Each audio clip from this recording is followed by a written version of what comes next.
Salut tout le monde, voici une vidéo sur pourquoi utiliser l'isométrie dans vos entraînements. Bon visionnage.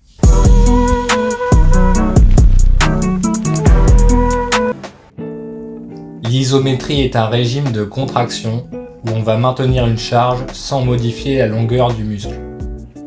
La tension sera alors maximale dans celui-ci.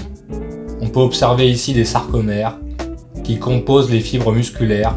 Les sarcomères vont alors se rapprocher afin de permettre une contraction isométrique.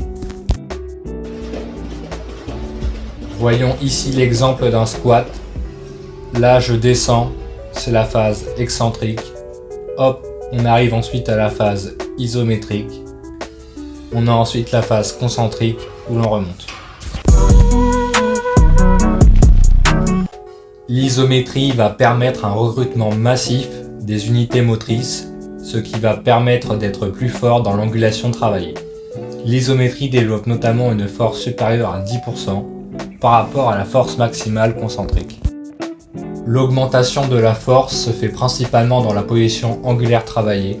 Cela peut être intéressant pour travailler dans une amplitude où l'on est faible ou au contraire l'angle dans lequel le sportif a besoin de force pour performer. Par exemple, dans des sports comme le basketball ou le volleyball, la détente verticale est primordiale. Il est donc intéressant de faire de l'isométrie afin d'être plus fort dans l'amplitude du saut. Par exemple, dans cette vidéo, on peut voir l'angle formé par le genou lors d'un saut. C'est alors dans cette angulation que l'on va chercher à augmenter sa force avec l'isométrie.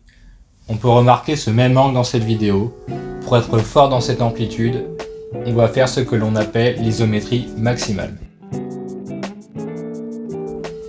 Par exemple, dans cette vidéo, j'utilise une trap bar en essayant de pousser le plus fort possible vers le haut avec les barres de protection qui m'empêchent d'aller plus haut. Réalisez cet effort pendant 5 secondes et répétez-le environ 3 fois dans la séance. L'isométrie peut être intéressante sur des mouvements de street lifting comme les tractions lestées. On a souvent du mal à être fort sur la partie haute des tractions. L'isométrie peut alors aider à être plus fort dans cette partie haute en passant de cette partie-là où on est bloqué à la partie où on passe le menton au-dessus de la barre. On peut utiliser une autre méthode isométrique qui est le statodynamique où l'on va réaliser un effort concentrique puis une phase isométrique durant 3 secondes qui peut être en un temps ou en 2 temps suivi d'une phase excentrique. Dans cette vidéo, j'utilise un élastique afin que plus je monte haut, plus la tension de l'élastique est importante, ce qui va me permettre d'être beaucoup plus fort sur la partie haute du mouvement. On peut réaliser la même chose pour le squat.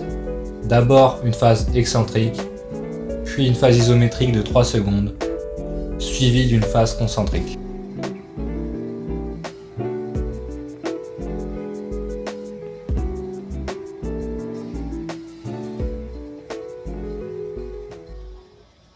L'isométrie peut être utile en rééducation et pour la prévention des blessures, notamment pour les tendinopathies. La contraction isométrique peut permettre de réduire les douleurs au niveau des tendons et permettre une baisse du volume d'entraînement afin de reprendre l'entraînement progressivement. L'isométrie ne doit en aucun cas remplacer le concentrique et l'excentrique. Il doit être un complément afin d'améliorer certains angles dans lesquels vous voulez être plus fort. L'isométrie crée notamment des courbatures importantes, mais inférieures à l'excentrique. À la suite de ces séances, il est nécessaire d'avoir une récupération de minimum 48 heures sur les muscles travaillés. Pour l'isométrie maximale et le statodynamique, je vous conseille une récupération de minimum 3 minutes entre les séries afin d'avoir un maximum de force. J'espère que la vidéo vous a plu et si c'est le cas, likez et partagez-la.